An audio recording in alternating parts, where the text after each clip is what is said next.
You've been up since 3 a.m. cutting potatoes while shells explode nearby, and a man's life depends on whether you can heat his meal to exactly 165 degrees in a trench using gasoline and a helmet. Welcome to being a field cook in World War II. If you use these to fall asleep, hit subscribe so you don't miss any. Comment where you're at and the time too. Kind of fun seeing all the different places. Someone from Iceland commented once, and I had to Google what time zone that even is. Okay, tonight it's World War II field cooking, but before we go anywhere, get cozy, like actually cozy. Pillows good? Blanket situation handled? Perfect, trust me on this one. Your eyes crack open to darkness, only the faintest hint of dawn visible through the canvas tent. It's 1943, and you're in an Allied camp somewhere in Europe. The rough wool blanket scratches against your skin as you shift. Your back aches from sleeping on what's basically a glorified burlap sack stuffed with straw. But you don't have time to complain about comfort. The sudden blast of a whistle jolts you fully awake. 4 in the goddamn morning. Again, you'd think being a cook would get you better hours than the infantry, but no. In the field, cooks are up first, to bed last. Rise and shine, cookie, the mess sergeant's voice booms through the tent. 200 hungry boys need breakfast in 2 hours. Your head still foggy with sleep, you roll off your cot and pull on your uniform. The fabric is stiff with yesterday's grease and sweat. Unlike your bed at home, where you might linger for a few more minutes of warmth, here there's no choice. You're already behind schedule. Move your arse, Private. Those potatoes won't peel themselves. The moment your boots hit the muddy ground outside, the cold slaps you in the face. It's early spring, and the night chill hasn't burned off yet. Your breath forms clouds in front of you as you trudge toward the field kitchen.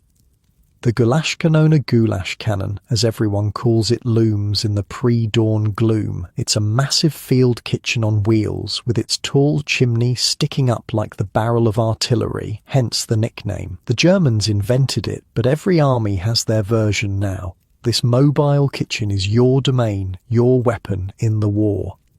As you approach, you can see the mess sergeant already has the fires going. Smoke billows from the chimney, and the smell of burning wood mixes with the damp morning air. What you wouldn't give for a cup of coffee right now, but you know the rule: cooks eat last. Get on those potatoes, rookie, the sergeant barks, pointing to several massive burlap sacks. 200 pounds. I want 'em peeled and diced in 45 minutes.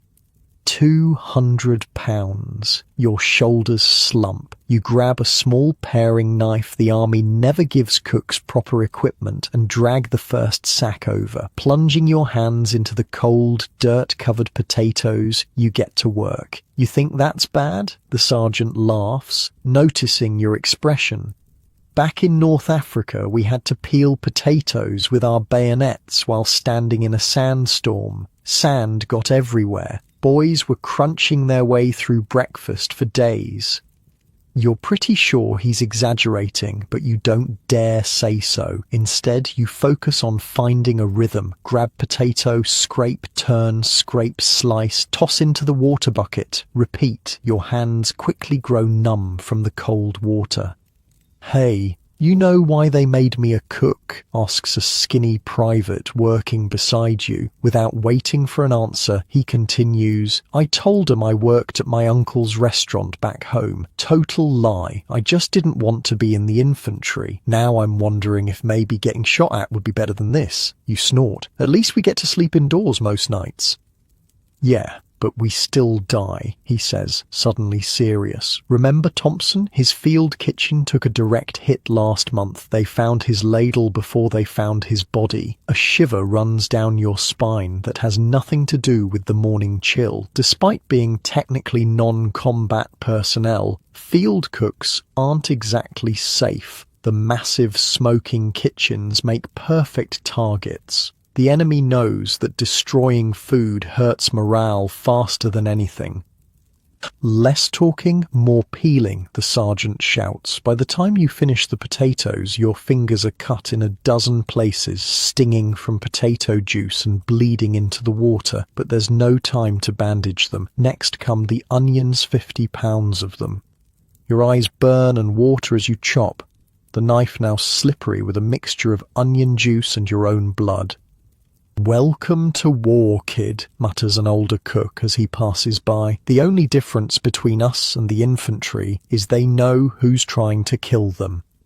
The sun is barely up when the sergeant orders you to start the porridge. Massive cauldrons hang over wood fires and you pour in oats, water, salt and a small amount of precious sugar. The heat from the fires is welcome against the morning chill, but it's also oppressive. Sweat begins to soak through your uniform, mixing with the grease and food stains already there. "Stir constantly," the sergeant instructs. "If it burns, you'll be eating it alone for a week." The wooden paddle you use to stir is 6 feet long and weighs about 10 pounds. After 15 minutes, your shoulders burn with the effort. The porridge bubbles and thickens, occasionally splashing up to scald your hands and arms. You've learned to ignore minor burns. They're just part of the job. "Oh, shit," says another cook suddenly, peering into one of the supply crates. "The bacon's gone off." The sergeant rushes over, his face darkening as he inspects the meat. In the dim light of early morning, you can see the greenish tint and smell the rot. Maggots writhe in the fatty parts. "How bad is it?" he asks. "About half is still okay. The rest," the cook makes a gagging sound. "Salvage what you can," the sergeant orders. "Cut off the bad parts. The men need protein." Your stomach turns at the thought, but you know he's right. In the field, you waste nothing. Food supplies are too precious, too hard to come by, so you watch as two cooks carefully trim away the rotted portions of bacon, saving every edible scrap. "What do we do about the smell?" one of them asks. "Extra pepper," the sergeant answers without hesitation. "And don't tell anyone."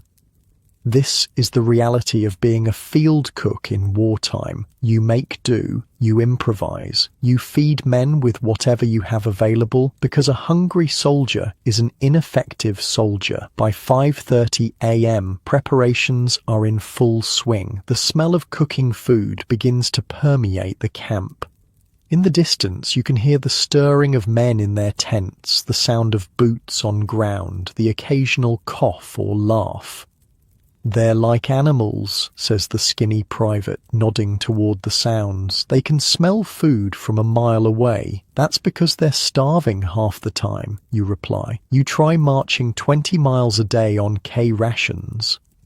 K rations, the portable, individual meal packages given to soldiers in the field, are notoriously awful. They're meant for emergency use, but the realities of war mean many men subsist on them for days or even weeks. A hot meal from a field kitchen is more than sustenance. It's a luxury, a reminder of home, a morale booster. The bacon situation is under control, but now there's another problem. The coffee grinder has jammed again. Without coffee, you might as well serve the men empty plates. Nothing causes mutiny faster than no morning coffee. "Fix it," the sergeant orders, thrusting the grinder into your hands. "Use whatever you need, just get it working." You examine the grinder, finding a small stone that's gotten mixed in with the beans. After removing it, you take the mechanism apart, clean it as best you can with your filthy rag, and reassemble it. It's still not working perfectly, but it'll do the job. "Not bad," the sergeant admits, testing the repaired grinder. "You've got good hands." It's the closest thing to a compliment you've received since joining the kitchen crew. You try not to look too pleased. As 6 a.m. approaches, the pace becomes frantic. Porridge needs to be ladled into serving trays. Bacon, what's left of it, needs to be fried. Coffee needs to be brewed, gallons and gallons of it. Bread that was baked yesterday needs to be sliced. Every available surface in the kitchen area is covered with food, or preparation materials. "They're coming," someone shouts, and you look up to see the first wave of soldiers approaching, mess kits in hand, breath visible in the cold morning air.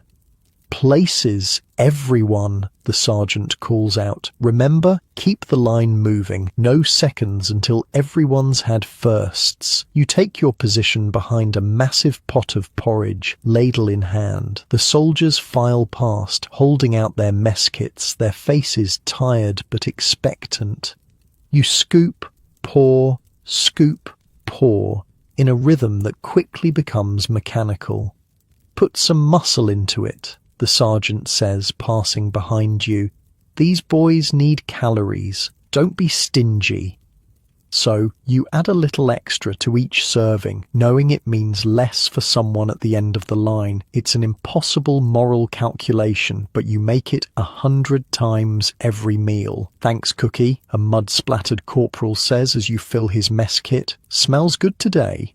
You nod, not breaking your rhythm. Another soldier approaches, this one with a bandaged hand. "Can you help me, buddy?" he asks, gesturing to his injury. "Can't hold the tray steady."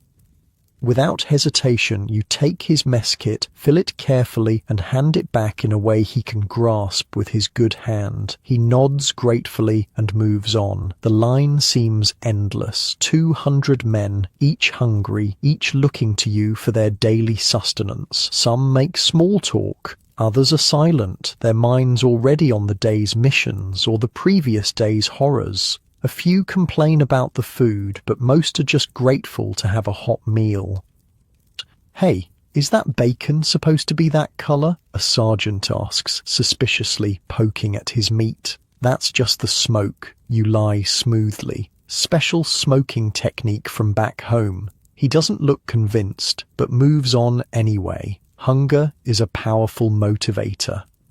By the time the last soldier has been served, your arms ache, your back throbs, and you're starving. But there's no rest yet. The cauldrons need to be cleaned, the serving area tidied, and preparations for lunch must begin immediately. "Take 15 minutes to eat," the sergeant tells the kitchen crew. "Then we start on lunch."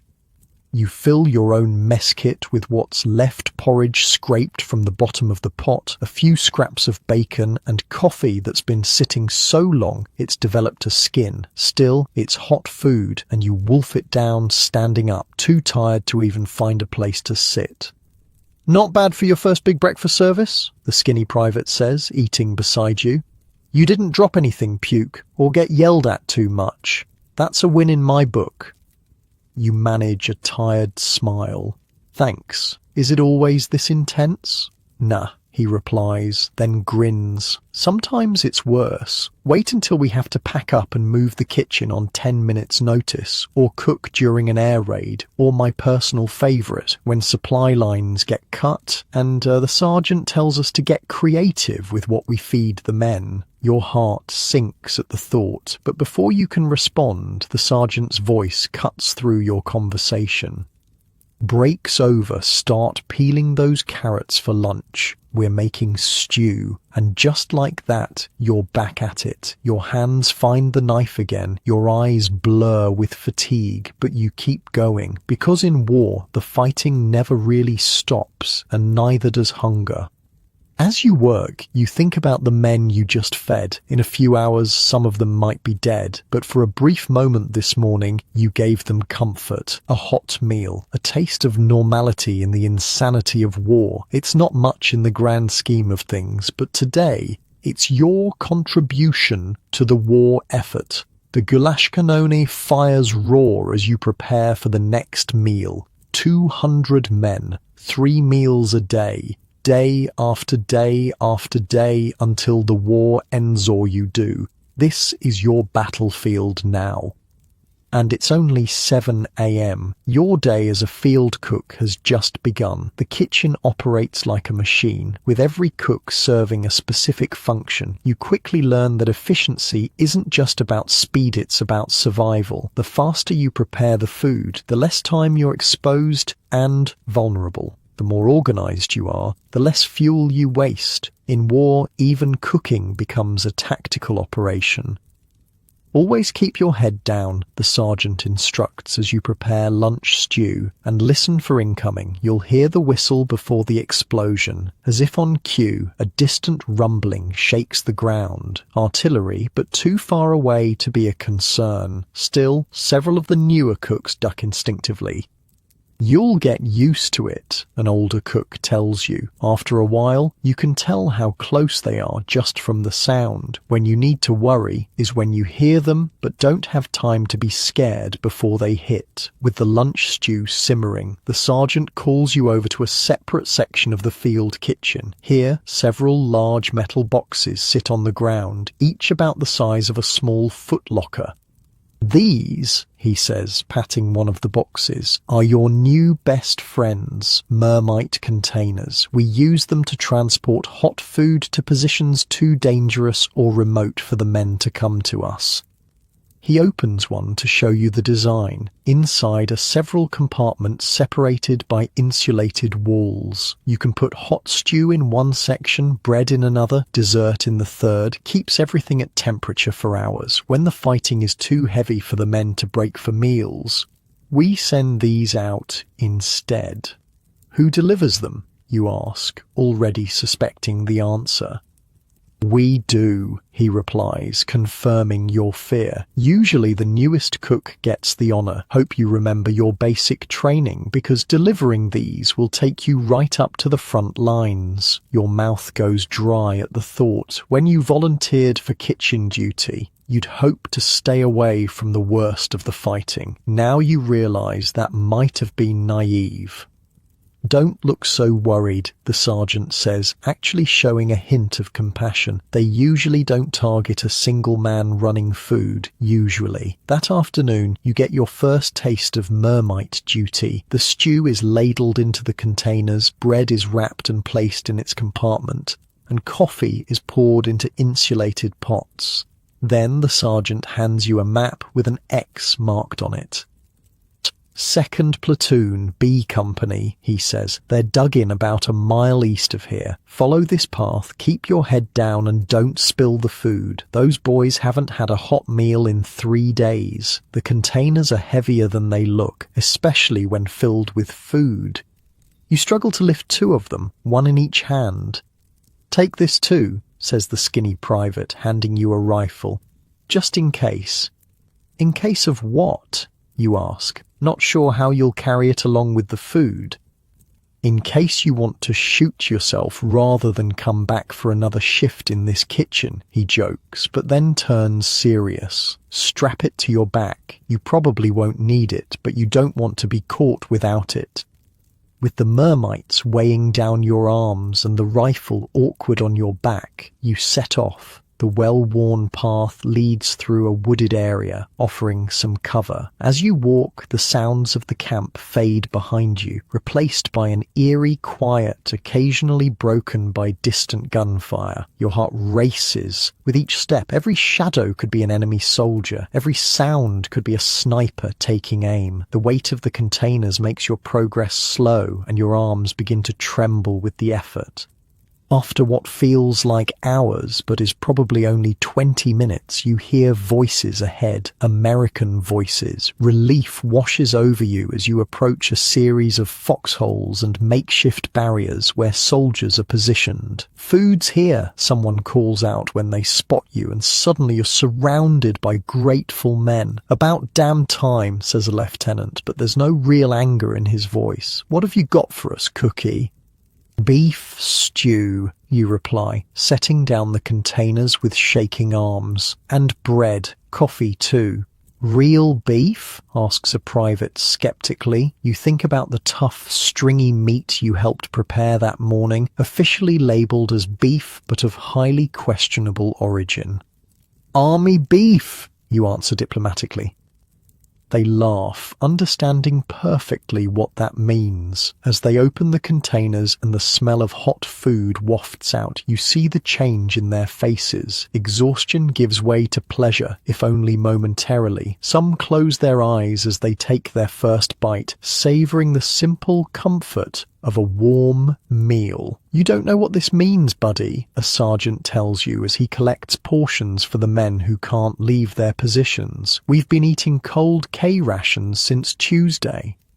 You watch as they eat, struck by how something so basic food you might have complained about in civilian life can bring such joy in these circumstances. Despite the danger of your delivery mission, despite your exhaustion, you feel a strange sense of pride. Better get back before it gets dark, the lieutenant advises, handing you the empty containers. And thanks, really. The walk back is just as tense, but faster without the weight of the food. When you arrive at the field kitchen, the sergeant merely nods, which you've learned is his version of high praise. Good job not dying, the skinny private says cheerfully. Now help me with dinner prep. We're trying to make something edible out of powdered eggs and canned ham. And so your day continues. Prep, cook, serve, clean, repeat. By evening, you've been on your feet for over 14 hours. Every muscle aches. Your hands are a mess of cuts, burns, and blisters. Your uniform is stiff with sweat and food residue. Dinner service is similar to breakfast, though the men are even more tired now, their faces grimmer with the day's experiences. You serve mechanically, too exhausted to even register their faces anymore. After the last man is fed, after the last pot is cleaned, the sergeant finally releases you for the night. It's past 9 p.m. Get some sleep, he says. We start again at 400. You drag yourself back to your tent, barely able to keep your eyes open. Your cot, which seems so uncomfortable this morning, now looks like the most inviting bed in the world. You don't even bother to remove your boots, just collapse onto the rough blanket. As you drift off to sleep, images from the day flash through your mind. The mountains of potatoes, the rotting bacon, the grateful faces of the men at the front line. In your last moments of consciousness, a strange thought occurs to you. Perhaps being a field cook isn't so different from being a combat soldier after all. Your weapons might be ladles instead of rifles. Your battles fought against time and scarcity rather than enemy soldiers, but the stakes feel just as high. A man's survival might not depend on how well you can shoot, but it absolutely depends on whether you can feed him. Tomorrow will bring another day of the same challenges, another day of improvising, of making do, of turning meager supplies into meals that keep an army going. Another day of burns and cuts and back-breaking labour. Another day of wondering if this is the time your kitchen will be targeted. But as you finally succumb to sleep, there's a small, surprising sense of purpose settling in your chest. In a world torn apart by violence, you're creating something instead of destroying, feeding instead of killing. It's not the glory you might have imagined when the war began, but it's something real, something necessary. Your last thought before sleep claims you completely. Maybe this is exactly where you're meant to be. Unlike your cozy bed right now, where you're safe and warm, where no sergeant will wake you at 4 a.m. to peel potatoes, where no one's life depends on your cooking skills. As you sink deeper into your own comfortable pillows, imagine how precious sleep must have been to those field cooks, knowing another punishing day awaited them just a few hours away. The sergeant's boot connects with your cot at exactly 0400, right on schedule. Rise and shine, cupcake. We've got a special visitor today. You pry your eyes open, body still aching from yesterday. The tent is pitch black, the only light coming from the sergeant's flashlight as he moves on to wake the next victim. Who's coming, you mumble, already pulling on your boots. Colonel Bryant, Division Quartermaster. The skinny private from yesterday, whose name you've learned is Miller whispers from the darkness. Big shot from HQ. Sergeant's been losing his mind about it since midnight when the message came through. Shit. No wonder the sergeant seems even more on edge than usual. Outside, the pre-dawn air bites at your face. April in Europe means the nights are still freezing, though the days sometimes hint at warmth. The field kitchen is already alive with activity, fires roaring in the goulash kanona. Listen up. The sergeant gathers the kitchen crew. His face looks haggard in the firelight, like he hasn't slept at all. The quartermaster is inspecting our operation today. That means everything needs to be perfect. And I mean actually perfect, not army perfect. He paces as he speaks, his anxiety infecting the group. He's bringing our new ration allocation. Word is supplies are getting tighter. The push into Germany is stretching the supply lines thin, and the brass are cutting rations across the board. A collective groan rises from the crew. Cut the belly aching, the sergeant snaps. We've got work to do. Today's menu is supposed to be powdered eggs, bacon, and toast for breakfast, beef stew and biscuits for lunch, meatloaf and potatoes for dinner. With what supplies? Asks an older cook named Jenkins. We're already scraping bottom on everything but potatoes. That's why the quartermaster is coming, genius. The sergeant rubs his temples. But he's not showing up till 0900, so we've got 5 hours to make this place inspection ready and somehow serve breakfast with what we've got. He turns to you suddenly. You. Take inventory. I want to know exactly what we have to work with.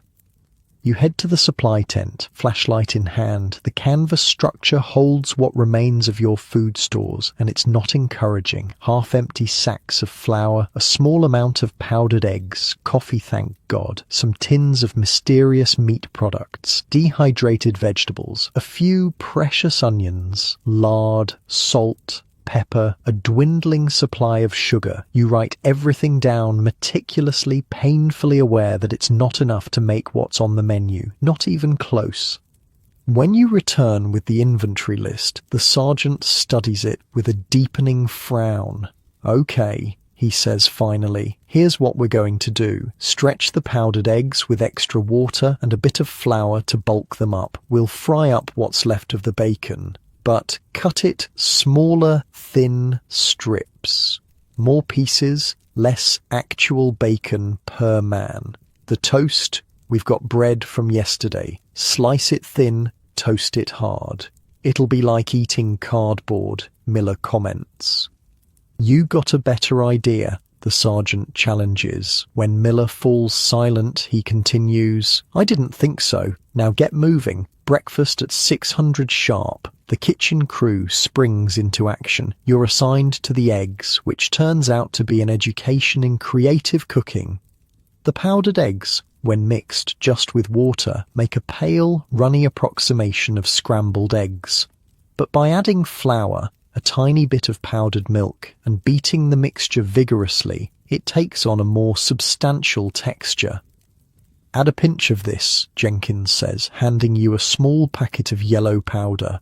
What is it? You ask, suspicious. Turmeric makes the eggs look more like eggs instead of library paste, he winks. Been carrying my own little stash since North Africa. The things you learn in desperate times. You sprinkle in the turmeric, amazed as the pale mixture takes on a more appetizing golden hue. Where'd you learn this trick?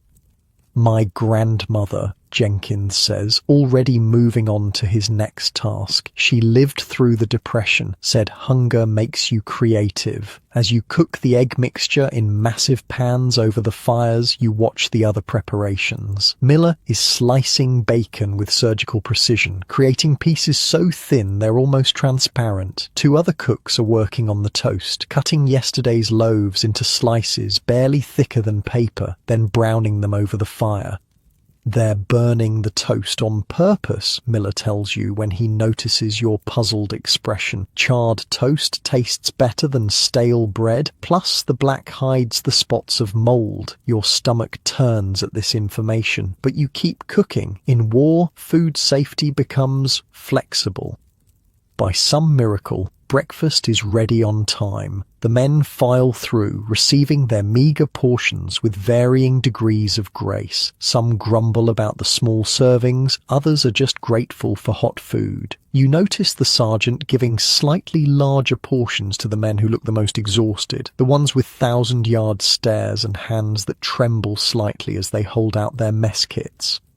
After breakfast, the real work begins. The sergeant has you scrubbing every surface of the field kitchen until it gleams, or at least until it looks less like a grease pit and more like a place where food might be safely prepared. The quartermaster isn't just inspecting, Jenkins explains, as you work side by side, scraping burnt egg from a massive pan. He's deciding if we get priority on the supply chain or if we get the leftovers after the other units are served. That can happen, you ask? Politics, kid. Even in war, especially in war, every unit wants the best for their men. Quartermaster's job is to decide who gets what. If he likes what he sees here, we get better supplies. If not, he makes a slashing motion across his throat. The hours crawl by. By 0845, the field kitchen is as clean as it's ever going to get. The sergeant inspects every corner, barking orders for last-minute adjustments. At precisely 0900, a jeep roars into camp. Colonel Bryant is a small man with a permanent scowl and clipboard that seems attached to his hand. He barely acknowledges the sergeant's salute before launching into his inspection. "Show me your stores," he demands. The sergeant leads him to the supply tent, where your carefully organized but pathetically depleted supplies await. You and the rest of the crew hover anxiously nearby. "This is it?" The colonel's eyebrows rise. "How have you been feeding your unit?"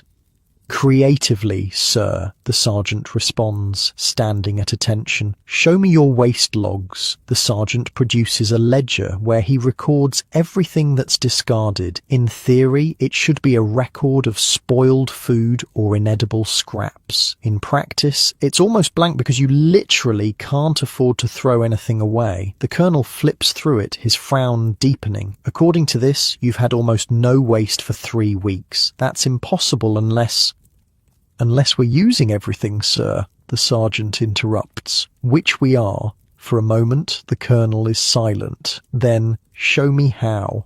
What follows is a bizarre cooking demonstration. The sergeant takes the colonel through your improvised techniques, how you extend meat by adding breadcrumbs and flour, how you use every part of every vegetable, how you repurpose stale bread into croutons or breadcrumbs or toast, how you transform leftovers into new dishes rather than discarding them. And this? The colonel points to a bucket of what looks like dirty water with vegetable scraps floating in it. "Stock, sir," the sergeant explains. "We save all vegetable trimmings, bones, meat scraps, simmer them to extract flavour. Nothing gets thrown away." The colonel makes notes on his clipboard, his expression unreadable. Then he moves on to inspect the goulash cannoli and the rest of your equipment. "Your fuel usage is well below average for a unit this size," he notes, reviewing more records. "Explanation? The sergeant hesitates. "We supplement with whatever we can find, sir," meaning wood from the surrounding area, sometimes coal if we can get it. "We only use the issued petroleum when absolutely necessary." More notes on the clipboard. The colonel's face gives nothing away. Finally, after nearly 2 hours of inspection, the colonel addresses the entire kitchen crew. "I've visited 12 field kitchens this week," he says, his voice crisp. "Most are struggling with the supply situation. Most are sending requests for double or triple what they actually need, hoping to get enough. Most are wasting 15–20% of what they receive." He pauses, looking each of you in the eye. "This operation is different. Your efficiency metrics are exceptional. Your waste is minimal. Your improvisation is..." He seems to search for the right word. "Commendable." The sergeant stands a little straighter. "I'm authorizing a special supply drop for your unit," the colonel continues. "Not because you need more than others, but because you've proven you'll make the most of it." Relief washes over the crew. The colonel hands the sergeant a packet of papers. These are your new ration cards and allocation. There's also something else in there: training materials, new techniques for preservation and preparation that we've been developing. I want you to implement them and report back on their effectiveness. Yes, sir, the sergeant says, accepting the packet like it's made of gold. One more thing, the colonel adds. I'm assigning your unit to train other kitchen crews in your methods. Sergeant, select 2 of your men to create a demonstration program. Starting next week, you'll receive visitors from other units. With that, he returns to his jeep and is gone in a cloud of dust, leaving behind a stunned kitchen crew. Holy shit, Miller breathes once the colonel is out of earshot. Did we just get promoted? More like additional duties, Jenkins mutters, but he's smiling. The sergeant is already tearing into the packet, reviewing the new allocation. His eyebrows rise higher with each page. We're getting double butter rations, he announces, and canned meat. Real canned meat, not that mystery stuff. Extra coffee too. A cheer goes up from the crew, quickly hushed by the sergeant. Don't get too excited. We've still got lunch to prepare, and now we've got these new techniques to learn. He pulls out a smaller booklet from the packet. Apparently the food scientists back home have been busy. He hands the booklet to you. You seem smart enough. Study this, then teach the rest of us. The title reads, Advanced Field Preservation and Preparation Techniques, Classified. Over the next hour, as lunch preparations continue around you, you pore over the booklet. It's fascinating stuff: scientific approaches to food preservation, nutritional calculations, methods for extending shelf life, techniques for maximizing flavor with minimal ingredients. One section particularly catches your eye: emergency substitutions. It lists dozens of creative replacements for standard ingredients: coffee made from acorns, flour extended with ground tree bark, meat substitutes made from mushrooms. It's survival cooking taken to an extreme. Anything useful in there? The sergeant asks, pausing beside you. You look up. It's amazing, Sarge. Some of this stuff is like cooking magic, but some of it... What? Some of it's basically starvation cooking. Like, there's a section on how to make bread with sawdust when flour runs out. It works, but it's barely food. The sergeant's face darkens. That's why the colonel was so interested in our methods. Things must be getting worse with the supply chain than they're telling us. He takes the booklet, flips through it quickly, then hands it back. Keep this close. I have a feeling we're going to need it. The afternoon passes in a blur of activity. Lunch is served a stew made more flavorful by the stock you've been saving, stretched with extra potatoes but still satisfying. Then it's immediately on to dinner prep and implementing some of the new techniques from the booklet. You show Jenkins and Miller a method for tenderizing tough meat using a brine solution with baking soda. It breaks down the proteins, you explain, reading from the booklet, makes even the toughest cuts edible. Where do they come up with this stuff? Miller asks, watching skeptically as you prepare the brine. Scientists, you reply. Says here they've got whole laboratories back home just working on how to feed the army better. Seems like they could just send us more food instead of clever ways to make garbage edible, Miller grumbles. Jenkins cuffs him lightly on the back of the head. Use your brain, kid. If they could send more food, they would. This is about making do with what we've got. As evening approaches, you're implementing another new technique, bread fortification. By adding extra protein in the form of powdered milk and a tiny amount of ground peanuts to the dough, you can significantly increase the nutritional value without changing the taste much. It doesn't look that different, Miller notes as you knead the dough. That's the point, you say. The men get more nutrition without feeling like they're eating weird science experiments.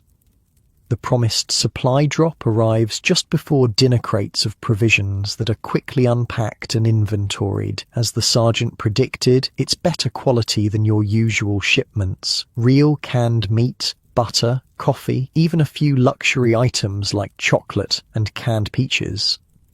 Special occasion only, the sergeant says, locking away the chocolate, when the men really need a morale boost. Dinner preparation takes on a festive air with the new supplies. The meatloaf actually contains recognizable meat. The potatoes are mashed with real butter. There's even gravy made from actual drippings rather than just flour and water colored with coffee. As the men file through for dinner, their reaction is immediate. Eyes widen at the sight of the improved food. Comments of appreciation flow freely. One grizzled staff sergeant actually stops to shake your hand. "Whatever you boys are doing different, keep it up," he says. "Best meal I've had since Paris." That night, as you finally collapse into your cot, exhausted but satisfied, Miller flops down beside you. "So," he says, "you think we can actually pull this off? Teaching other units our methods?" You think about the day's events, the inspection, the new techniques, the improved supplies, the satisfied faces of the men at dinner. "Yeah," you reply, "I think we can." Miller is quiet for a moment. "You know what's weird? Before the war, I hated cooking, couldn't boil water without burning it. Now look at me, practically a chef." You laugh. "War does strange things to people." "True that." Miller yawns. "See you at 400, Cookie." As you drift towards sleep, your mind turns over everything you've learned today, the science behind field cooking, the desperate creativity born of scarcity, the thin line between nutrition and starvation that you walk every day as a field cook. In civilian life, cooking was about pleasure, about taste, about choice. Here, it's about survival. Every calorie counts. Every nutrient matters. A man's fighting strength, his very life depends on what you put in his mess kit.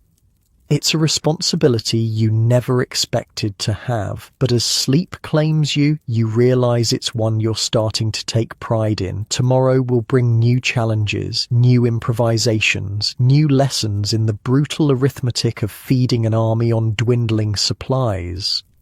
But tonight, at least, you fed them well. And in war, perhaps that's victory enough.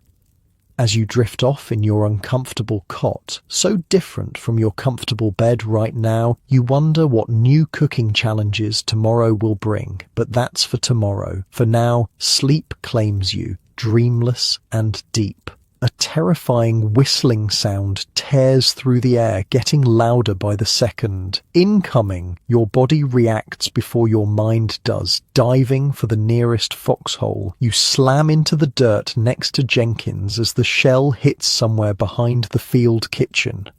The ground shakes. Dirt rains down.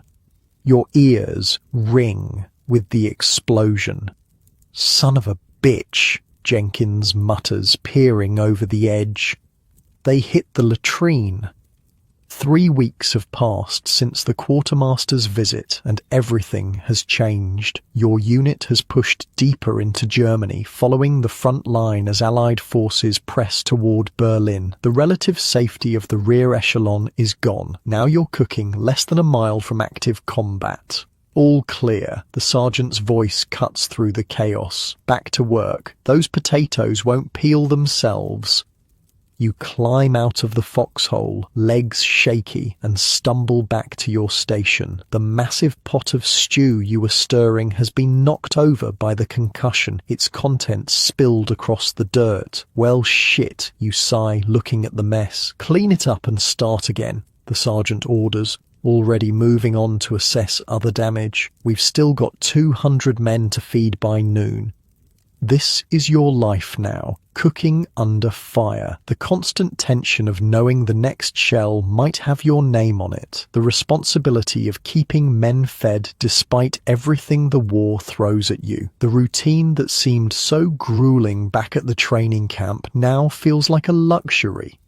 Wake at 0400. Prepare breakfast by 0600. Clean up. Prepare lunch by 1200. Clean up. Prepare dinner by 1800. Clean up. Sleep. Repeat. Simple. Predictable. There's nothing predictable about your current situation. Schedules are disrupted by artillery barrages, sudden orders to move, or the field kitchen itself being targeted. Food supplies arrive irregularly, if at all. Water essential for cooking must be hauled from sources that aren't always close or clean.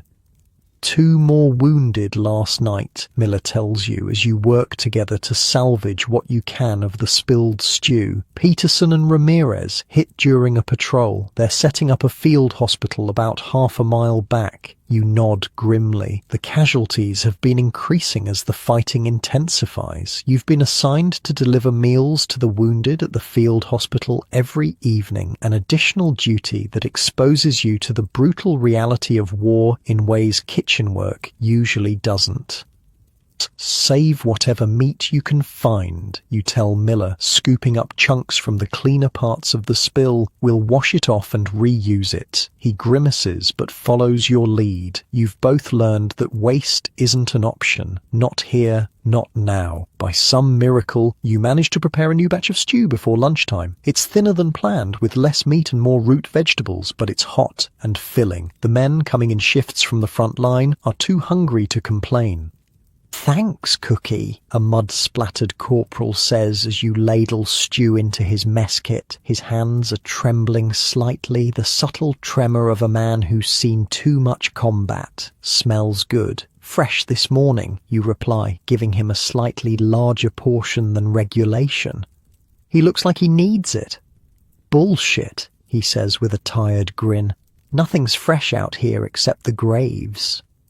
Dark humour, the kind that would shock civilians back home but keeps soldiers sane on the front. You've grown used to it. "Fine, the rat I caught in your foxhole this morning wasn't exactly fresh," you shoot back, "but I cooked it special for you." He laughs, an actual genuine laugh, and for a moment the haunted look leaves his eyes. That's another part of your job, not just filling bellies, but providing moments of normalcy, brief respites from the horror. After lunch service, the sergeant gathers the kitchen crew. His face is grim. "New orders," he announces. "We're moving the kitchen forward tonight." A collective groan rises from the group. "Can it?" he snaps. "The lines have shifted. Our boys have pushed the Germans back another mile. Command wants the kitchen closer to support the advance." "Closer to the fighting, you mean?" Jenkins mutters.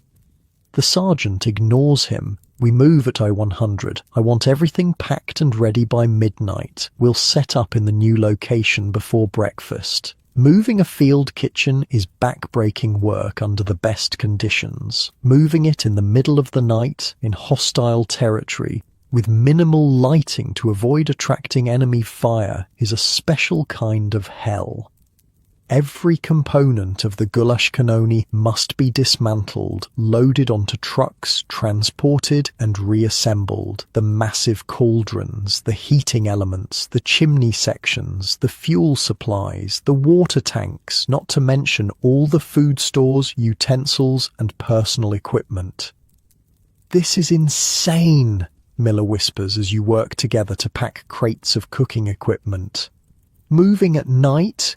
We could hit a mine, or run into a German patrol, or get strafed by aircraft."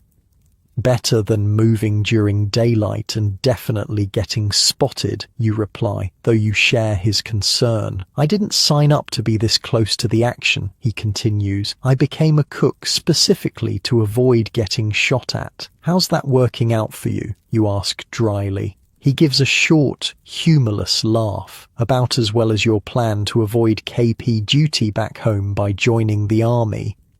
At midnight precisely, the sergeant inspects the packed equipment. Everything is ready. The trucks have arrived, 3 2.5-ton GMCs with canvas covers, their headlights taped to narrow slits to minimize visibility. All listen up, the sergeant addresses the kitchen crew. This move is necessary but dangerous. We'll be traveling in a convoy. No lights except the taped headlights. No talking, no smoking. If we're attacked, abandon the vehicles and find cover immediately. The equipment can be replaced. You can't. It's a sobering briefing. For the first time, you fully realize how exposed you'll be during the move. One more thing, the sergeant adds. Each of you take a weapon, rifles in the cab with you, just in case. The weight of the M1 Garand in your hands feels foreign, uncomfortable. You've had basic weapons training, of course, but you're a cook, not a combat soldier. The idea of actually using the rifle against another human being makes your stomach turn. At 100 sharp, the convoy begins to move. You're in the second truck with Miller and Jenkins. The night is overcast, no moonlight to help navigate, which is both a blessing and a curse. Harder for the enemy to spot you, but harder for your drivers to see the rutted, bomb-cratered roads. The truck lurches forward, bouncing violently over the uneven terrain. The canvas sides flap in the wind. Every few minutes, the sound of distant artillery punctuates the night. Flashes on the horizon briefly illuminate the landscape in stark, unnatural light. Like driving through hell, Jenkins mutters beside you, breaking the no-talking rule. Nobody corrects him. The journey is only supposed to take an hour, but it stretches to nearly 3 as your convoy navigates around destroyed bridges, roadblocks, and areas of active fighting. Every minute is tense, your body rigid with fear, the rifle clutched in your sweaty hands. Finally, the truck stops. You've arrived at the new location, a small clearing near a bombed-out village. The front lines are less than half a mile away. You can hear small arms fire in the distance. Out and unload, the sergeant orders. We need to be set up before first light. Exhausted from the journey and lack of sleep, you still have to unpack and reassemble the entire field kitchen. It's grueling work in the pre-dawn darkness, made more challenging by the need to stay quiet and avoid using lights that might attract enemy attention. The new position has one advantage, a small stream nearby that provides a water source, but it also has a major disadvantage. It's exposed on the eastern side, with only minimal tree cover separating you from potential German observation posts. We'll have to camouflage the smoke, the sergeant says, examining the site. Jenkins, rig up a dispersal system for the chimney. I don't want a column of smoke pointing the Krauts right to us. Jenkins nods. He's done this before, creating a system of baffles and covers that spreads the smoke from the cooking fires horizontally rather than letting it rise in a visible column. Dawn breaks as you finish setting up. Everyone is dead on their feet, having been awake for over 24 hours straight. But there's no rest, yet breakfast still needs to be prepared. Simple meal this morning, the sergeant announces. Oatmeal, coffee, hardtack. That's it. We don't have time for anything fancy. You're assigned to the coffee, perhaps the most important element of breakfast for men who've been fighting all night. The process is familiar enough to do on autopilot. Fill the massive pot with water from the stream, build a fire in the goulash canoni's firebox, bring the water to a boil, add the precious coffee grounds, let it brew. As the water heats, you hear a new sound cutting through the morning air, the distinctive crack of a sniper rifle, followed by the ping of a bullet hitting metal nearby. Down, the sergeant roars. Everyone drops to the ground. Another shot rings out, this one striking one of the coffee pots, sending a spray of hot water into the air. They can see us, Jenkins hisses. Told you this position was too exposed. The sergeant crawls toward the nearest truck, keeping his body low. He returns moments later with a field radio. "Support coming," he says tersely. "Counter-sniper team, but we need to get the camouflage netting up now." For the next 20 minutes, you work in a terrifying game of cat and mouse. Staying low, moving in short bursts, you help string camouflage netting over the field kitchen. Every few minutes, the sniper takes another shot, keeping you pinned down but thankfully not hitting anyone. Finally, a squad from your unit arrives, including 2 snipers with scoped rifles.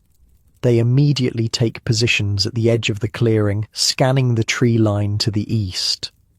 "Keep cooking," the squad leader tells you. "We'll handle the kraut." It's surreal, preparing breakfast while a sniper duel unfolds less than 100 yards away. The sharp crack of rifles punctuates the morning as you stir the oatmeal and salvage what's left of the coffee. Your hands shake, but you keep working. The men will be arriving for food soon, hungry after a night of combat.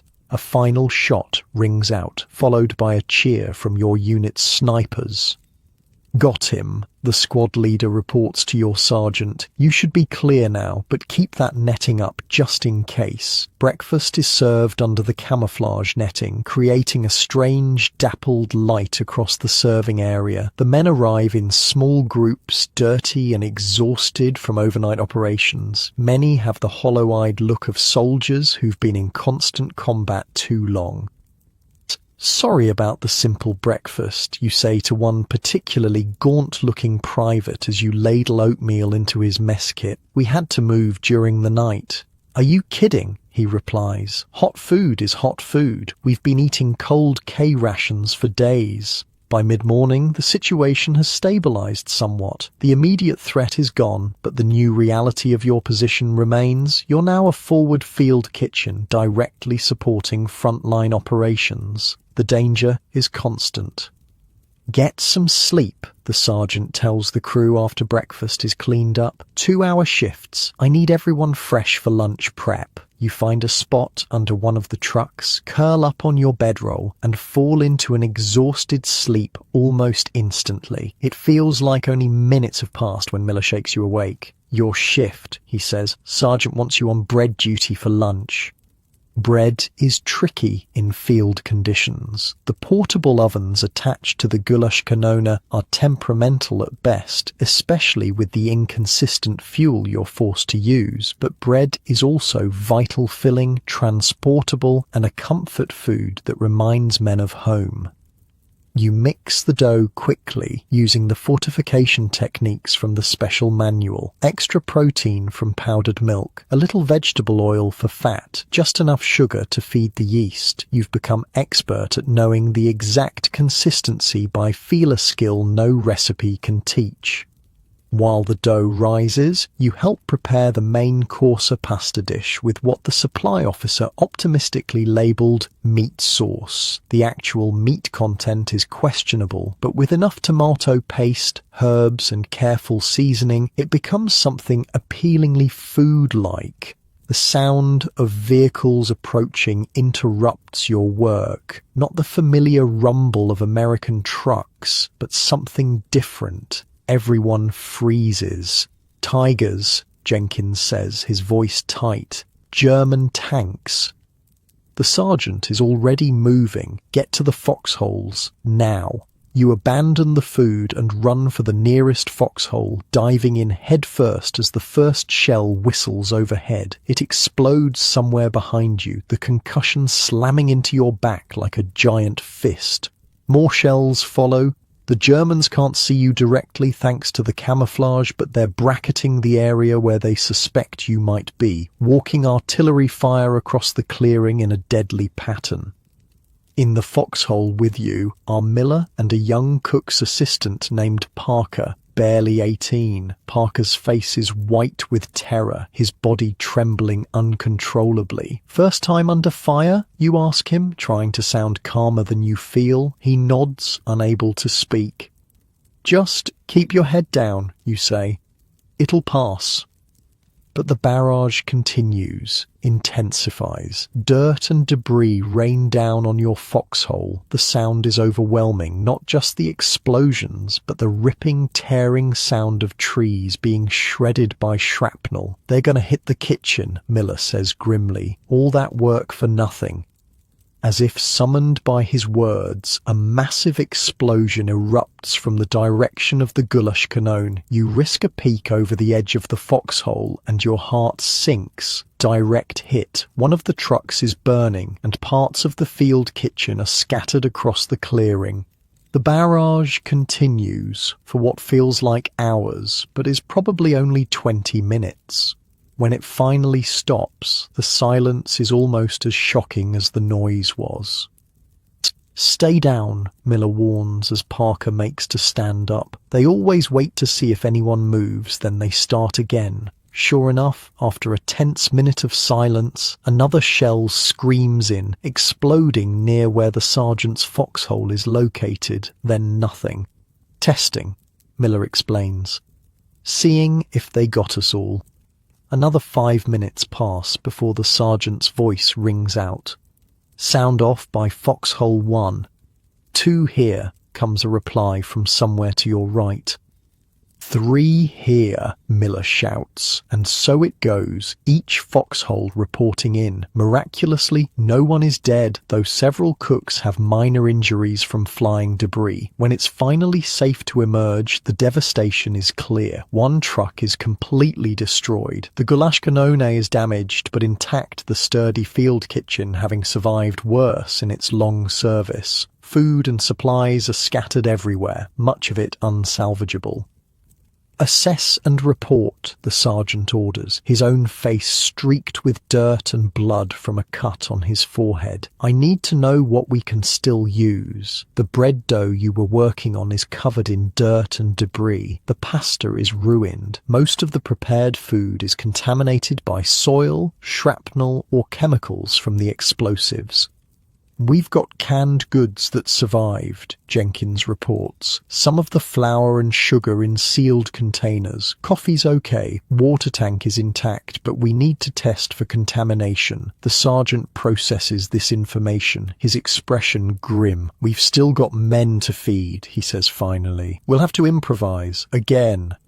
Over the next few hours, you witness the incredible resilience of the field kitchen crew. The damaged equipment is repaired using parts salvaged from the destroyed truck. Clean water is hauled from the stream. New bread is mixed. Canned meat and vegetables are combined into a simple but nutritious stew. By some miracle, lunch is ready only an hour later than scheduled. It's not what was planned, but it's hot and fills the belly a minor victory snatched from disaster. As you serve the makeshift meal, you notice the men seem especially grateful today. Word of the artillery strike has spread. They know what the kitchen crew endured to feed them. "Heard you guys took a direct hit," a lieutenant says as you fill his mess kit. "Thanks for still getting chow ready. Means a lot to the men." You nod, too exhausted for words. The adrenaline that kept you going through the barrage and aftermath has drained away, leaving a bone-deep weariness. After lunch, as you're cleaning up, Parker approaches you. "I froze up," he says, shame evident in his voice. "During the shelling, I couldn't even talk." "Everyone freezes their first time," you reply. "What matters is you stayed in the foxhole like you were supposed to. And you're here now, helping. How do you get used to it?" he asks. You think about this. You don't, not really. You just learn to function despite it. It's the truth. 3 weeks at the front hasn't made the fear go away. It's just taught you to work through it, to keep cooking even as shells fall around you, to focus on the mission feeding the men no matter what. That night, as you finally collapse onto your bedroll, you find yourself thinking about how much has changed. When you first joined the kitchen crew, your biggest concerns were mundane peeling potatoes fast enough, keeping the sergeant happy, avoiding burns from the cooking fires. Now you live in a world where sniper fire interrupts breakfast preparation and artillery can destroy hours of work in seconds, where the simple act of delivering food to the men can mean risking your life, where eating might be a soldier's last act before dying in combat.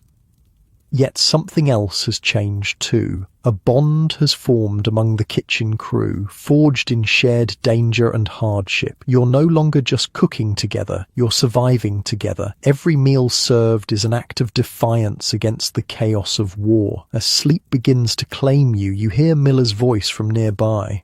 "Hey," he says softly, "you know what's crazy? I actually miss the days when all we had to worry about was the sergeant yelling about potato peeling." You smile in the darkness. "We'll get back there," you murmur. "Just gotta survive this first." "Yeah," he replies. "One meal at a time. One meal at a time." It's become your mantra, your way of breaking the overwhelming task of war into manageable pieces. Just like the soldiers fight one battle at a time, you fight your war one meal at a time.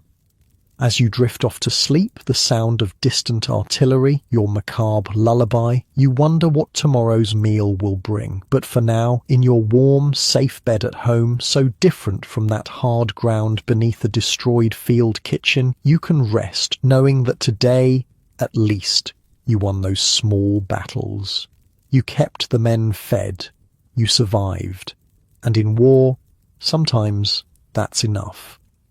The first snowflake lands on your nose as you're hauling water from the stream. By the time you make it back to the field kitchen, white flakes swirl through the air, catching in your eyelashes and melting against your skin. "Perfect," Jenkins mutters, glancing skyward. "Just what we needed. Winter in goddamn Germany."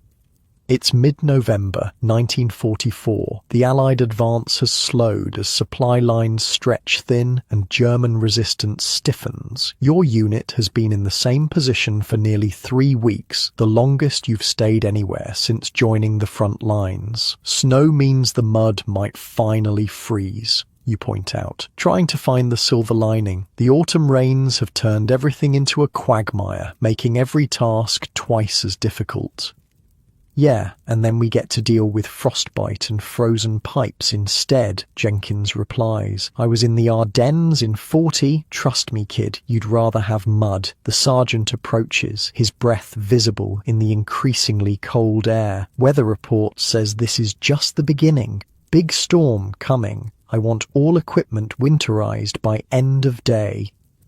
Winterizing the field kitchen is a process you've trained for but never actually implemented. It involves wrapping pipes with insulation, setting up windbreaks around the cooking areas, digging storage pits in the ground to keep certain foods from freezing solid, and preparing the goulash cannone for operation in sub-zero temperatures.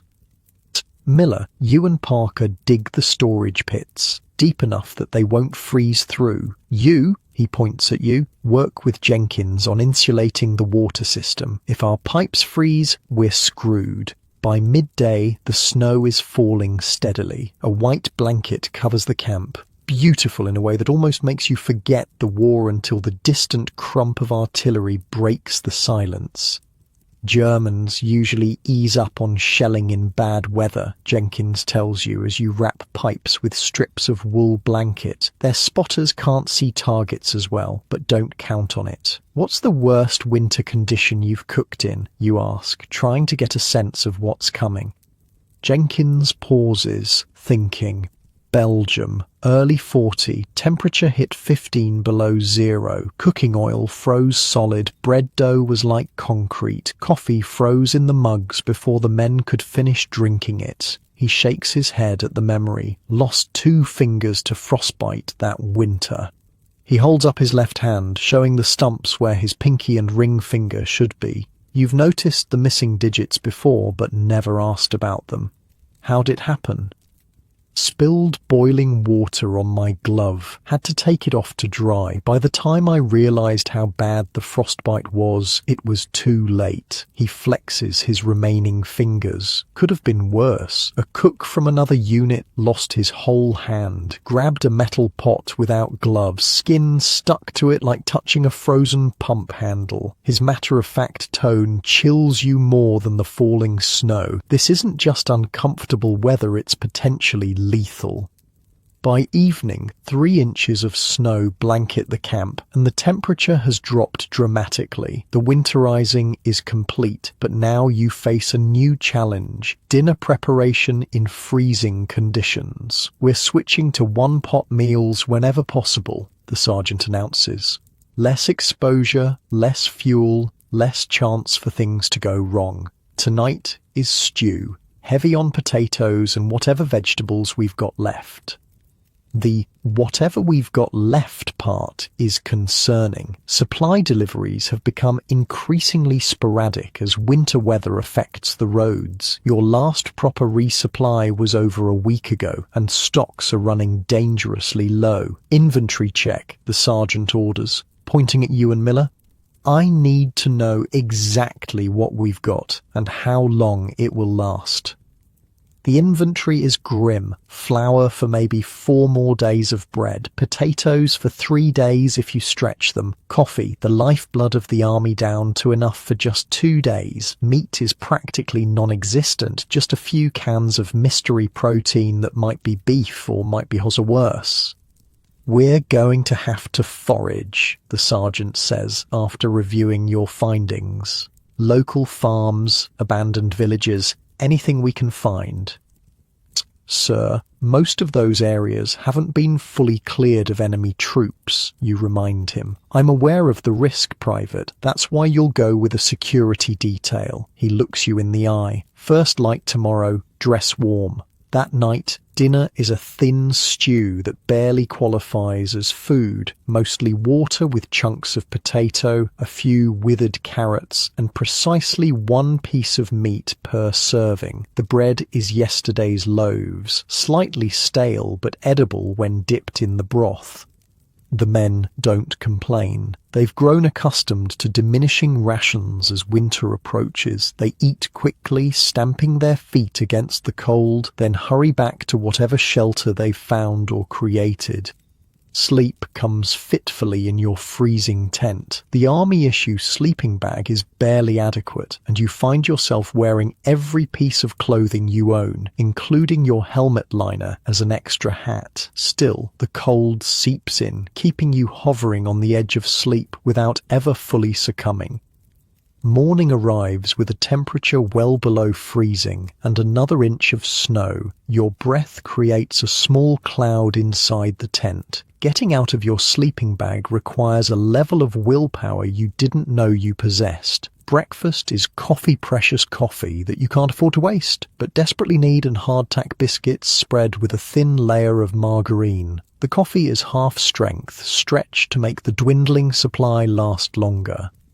After breakfast, you report to the sergeant, who introduces you to a stern-faced lieutenant and 3 infantrymen. This is your security detail, the sergeant explains. Lieutenant Harker knows the area. There's a farm about 3 miles east that should still have root vegetables in storage.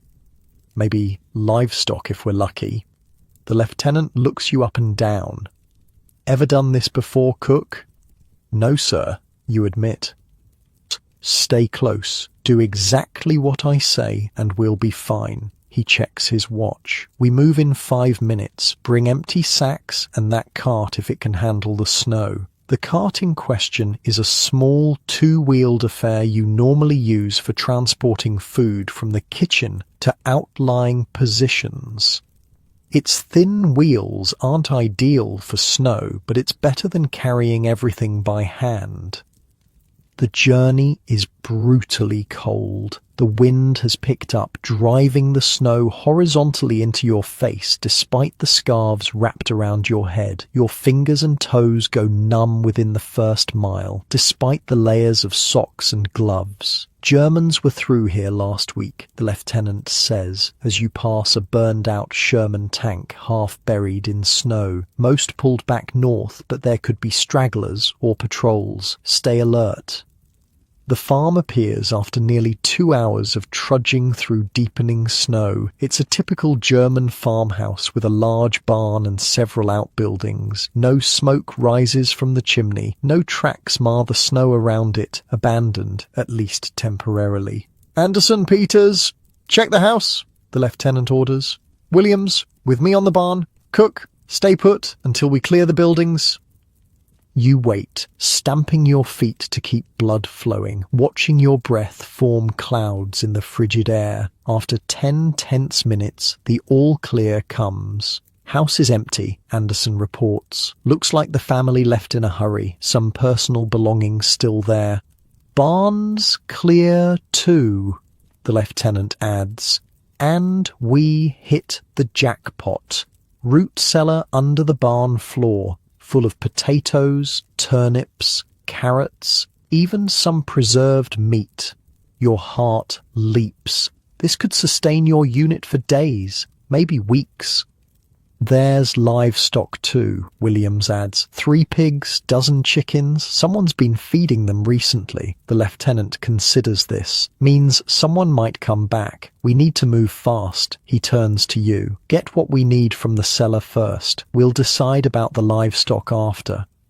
The root cellar is a dirt-floored room beneath the barn, accessed by a trapdoor. Wooden shelves line the walls, stocked with burlap sacks of vegetables and glass jars of preserved foods. It's a treasure trove in wartime. You work quickly, loading the cart with potatoes, turnips, and other root vegetables that can survive the journey back to camp.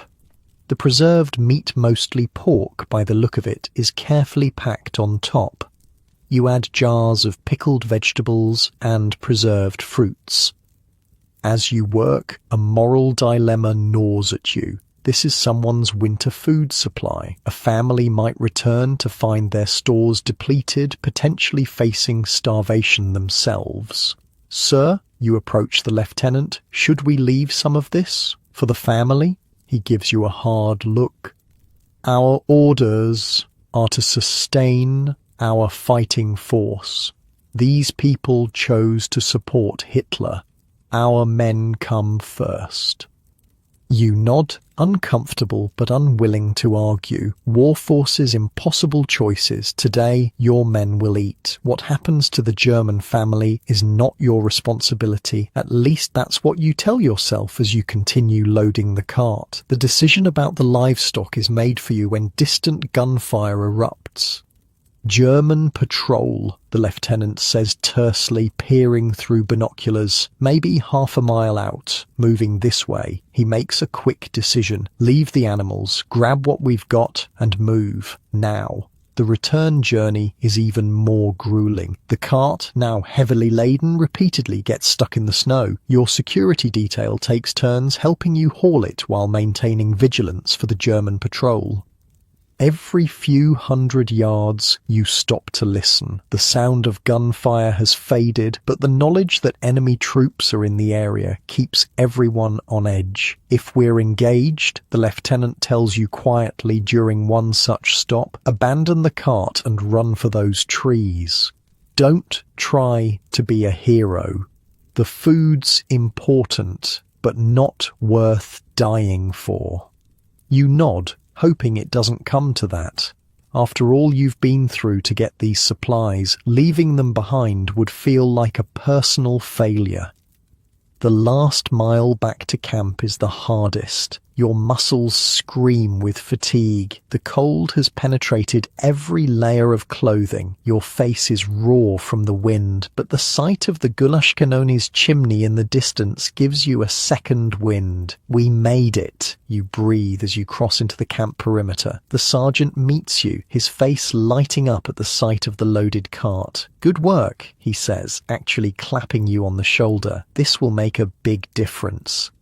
That night, dinner is a hearty stew made with the foraged vegetables and preserved pork. There's enough for seconds, even thirds. The men's spirits lift noticeably with the improved meal. Where'd all this come from? Miller asks as he helps you prepare the food. Farm to the east, you reply. Abandoned. Lucky for us, he says, then gives you a knowing look. Not so lucky for whoever lived there. You say nothing, still uncomfortable with the moral compromise, but when you see the faces of the men as they receive their full rations, their evident relief and gratitude, it's easier to justify the decision. The next morning brings fresh challenges. The temperature has dropped even further, and the water pipes have frozen despite your insulation efforts. We need to thaw them without bursting them, Jenkins says, examining the solid ice visible in a section of clear tubing, and we need water for breakfast. We can melt snow, you suggest, looking at the white blanket covering everything. Do you have any idea how much snow you need to melt to get a useful amount of water? Jenkins shakes his head. It takes about 10 gallons of snow to make 1 gallon of water, and it's slow. Nevertheless, with no other option, you begin the laborious process of melting snow in every available container. The heat from the cooking fires helps, but it's painfully inefficient. I've got an idea, Miller says after watching your struggle. He disappears into the supply tent and returns with a large tarp. We spread this out, pile snow on it, and angle it toward containers. The dark color will absorb sunlight and melt the snow faster. It's clever, and it works somewhat. By combining this method with directly melting snow in pots, you manage to gather enough water for the morning's cooking needs. The frozen pipes prove more challenging. Jenkins fashions a system using heated cloths wrapped around the pipes, gradually thawing them section by section without causing them to burst. It's painstaking work that takes most of the day. This is just the beginning, he tells you as you work together. Winter's barely started. It'll get worse. He's right. Over the next week, conditions deteriorate further. The temperature rarely rises above freezing. Snow falls intermittently, accumulating to nearly a foot in some areas. The ground freezes solid, making it impossible to dig new latrines or storage pits. Cooking becomes an exercise in battling the elements. Bread dough freezes if left exposed for more than a few minutes. Water for cooking must be kept constantly heated, or it turns to ice. The fat in meat solidifies almost instantly when removed from heat. Your hands suffer the worst. Constantly exposed to the alternating extremes of freezing air and boiling pots, the skin cracks and bleeds. Chilblains, painful, inflammatory swellings develop on your fingers. Every movement becomes painful. Petroleum jelly, the sergeant advises, tossing you a small tin. Won't cure it, but helps prevent it from getting worse. Rub it in whenever you can. The petroleum jelly helps somewhat, but nothing truly alleviates the constant discomfort. You notice all the veteran cooks have similar hand-scracked, reddened, scarred from years of this abuse.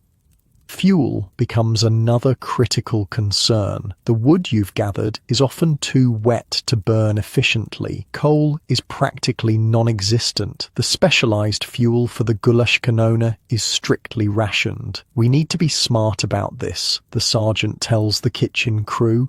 One fire, used for multiple purposes. No individual cooking, no heating water just to wash unless absolutely necessary for sanitation. The men begin bringing their own fuel when they come for meals, scraps of wood, pieces of broken equipment, anything that might burn. It's a violation of regulations to burn military property, but the sergeant turns a blind eye. Survival trumps rules. One particularly cold morning, you're struggling to light the main cooking fire with damp wood when Parker approaches.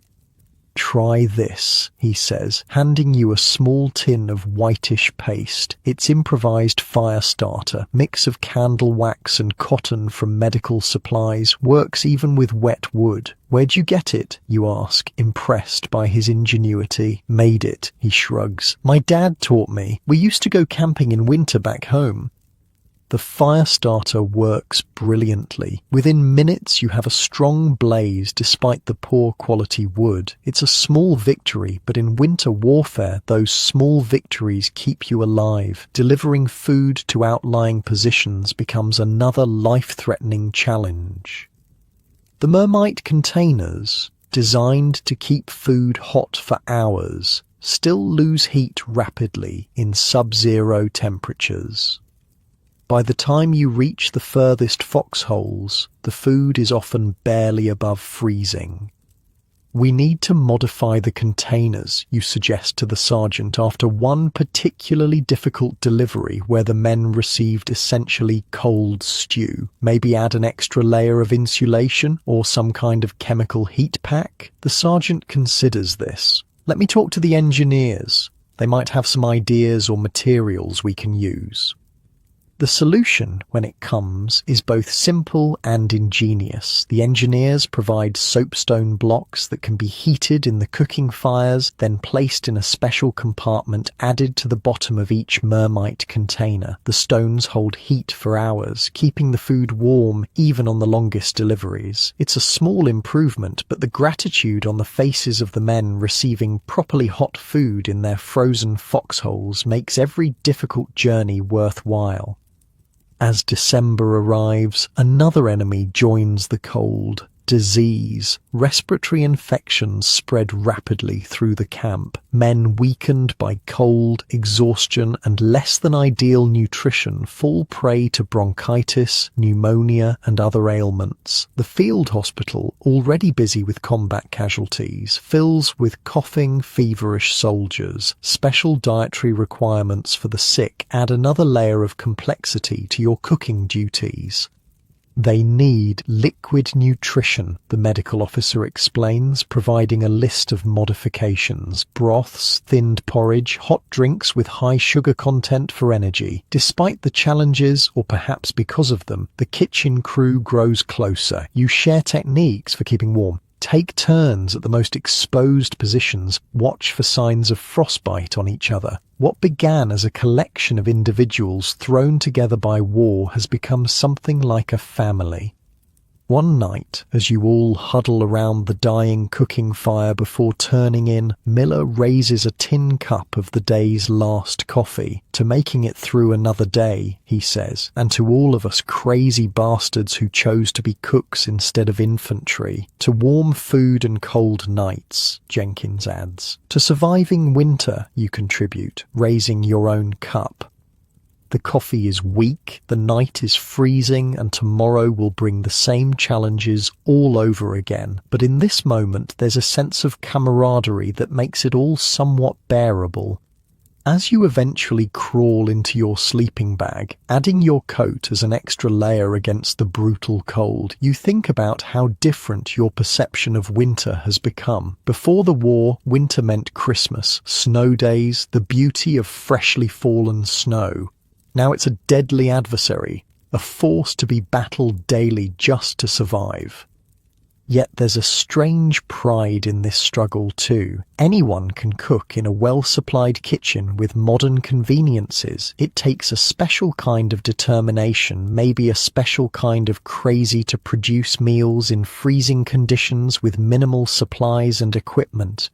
Sleep comes easier tonight, despite the cold. Your exhausted body surrenders to it quickly. Your last conscious thought is a comparison between your current situation and the warm, comfortable bed you once took for granted back home. So different from your bed right now, warm and snug, safe from the elements, with no need to worry about frozen pipes or frostbite or whether there will be enough food tomorrow, as you sink deeper into your comfortable pillows, far from the brutal winter of 1944. Remember how fortunate you are to have these simple luxuries that those field cooks could only dream about. Mail call. 2 simple words that transform the entire camp. Men emerge from tents and foxholes like groundhogs after winter, faces lighting up with anticipation. Even the kitchen crew pauses their endless work, hearts quickening at the possibility of news from home. It's late December 1944. The winter has tightened its grip, but the worst enemy now isn't the cold or even the Germans. It's the creeping despair that comes with months of combat, separation from loved ones, and the looming reality that despite Allied advances, this war isn't ending anytime soon. The mail jeep, caked with mud and snow, pulls up near the field kitchen. The driver, a cheerful corporal with a Santa hat perched on his helmet, jumps out with several bags of letters and packages. "Got a big one for the kitchen crew," he announces, hefting a large parcel. "From the Ladies' Auxiliary in Milwaukee." The sergeant takes the package, examining the label. "Well, I'll be damned. It's addressed to the boys keeping our soldiers fed." "Someone finally remembered us," Jenkins says, with a wry smile. "Only took 3 years of war." The package is opened with reverent care. Inside, homemade cookies carefully wrapped to prevent breaking. Coffee, real coffee, not the army issue stuff that tastes like burnt dirt. Small bottles of spices, chocolate bars, hand-knitted socks, and letters, dozens of them. From school children and mothers and wives, all thanking the forgotten heroes of the war. The cooks. "Dear brave army cooks," the sergeant reads aloud from one letter, his voice gruff with suppressed emotion. "My son writes that the only thing keeping him going some days is a hot meal. Thank you for taking care of my boy when I cannot." A strange silence falls over the kitchen crew. Recognition, genuine gratitude is something none of you are accustomed to receiving. "Well," the sergeant says finally, clearing his throat, "let's put this stuff to good use. Christmas is coming. Time to start planning something special." Christmas. The word hits differently here, thousands of miles from home, in the middle of war. For most men, it will be their 2nd or 3rd Christmas overseas. The homesickness, always present, becomes acute during holidays, a pain as real as any physical wound. "What can we possibly do that's special?" Miller asks. "We barely have enough for regular meals." The sergeant looks at the care package, then at the food store's meager, but recently supplemented by another foraging expedition to abandoned farms. "We get creative," he says, "just like always. But this time we're not just feeding bodies, we're feeding souls." Over the next few days, alongside regular meals, the kitchen crew begins secret preparations for a Christmas feast. Every member contributes ideas from their own family traditions. "My mum always made these potato pancakes," Miller explains, sketching the recipe from memory. Latkes. Jewish tradition. But everyone loved them. "We had ham," Jenkins offers, "glazed with brown sugar and pineapple, though I don't suppose we'll find a ham out here." "My family did tamales," Parker says, "corn husks filled with mesa and meat, steamed. My grandmother would start making them days before Christmas. You share your own tradition. Apple pie. My mother would use dried apples when fresh weren't available." The sergeant listens to all these ideas, nodding thoughtfully. "We'll take elements from each, create something new, something that represents all of us." Planning the Christmas meal becomes a welcome distraction from the grim realities of winter warfare. In stolen moments between regular duties, you experiment with recipes adapted to available ingredients. The spices from the care package prove invaluable: cinnamon, nutmeg, and cloves that can transform army rations into something resembling festive food. The sergeant arranges a special supply drop, calling in favors from contacts at division headquarters. It arrives 3 days before Christmas. A small amount of ham, real butter, canned yams, even some dried fruit. "Don't ask how I got it," he tells the awestruck kitchen crew. "Just make it count." News of the planned Christmas feast spreads through the unit. Men who had been withdrawn, battling the dangerous combination of cold, fear, and despair, suddenly have something to look forward to. The change in atmosphere is palpable. "One hot meal isn't going to win the war," Jenkins comments as you work together on bread dough infused with cinnamon and the precious raisins from the care package. "No," you agree, "but it might help some of these guys remember what they're fighting for."